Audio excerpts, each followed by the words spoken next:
इस न्यूज के प्रायोजक हैं देव जनरल स्टोर एवं पुस्तक भंडार, नया बस स्टैंड, मुंगेली।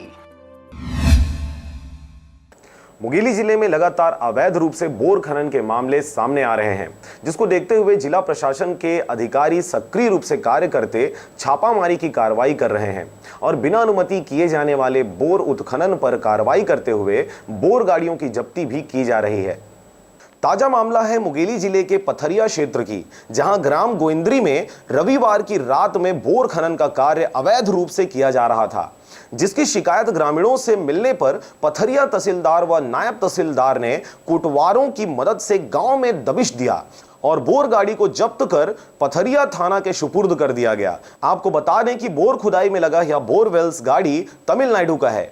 इसी के साथ ही ठीक इसी प्रकार का मामला पथरिया के वार्ड क्रमांक 7 में भी आया है, जहां मधुर पाठक नामक व्यक्ति के मकान में बिना अनुमति नलकूप खुदाई का कार्य किया जा रहा था। इस मामले में भी पथरिया नायब तहसीलदार द्वारा कार्रवाई करते हुए मशीन को जब्त किया गया और पथरिया थाने के सुपुर्द किया गया है।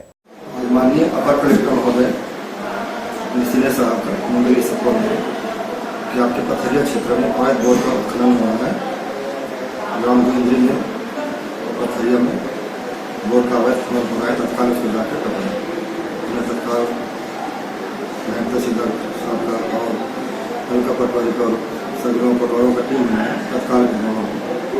तो ग्राम गोइंद्री में 2 बोर अवैध उत्खनन करते हुए पकड़े गए हैं और 1 बोर पथरिया क्षेत्र में वार्ड क्रमांक 7 में अवैध उत्खनन करते हैं।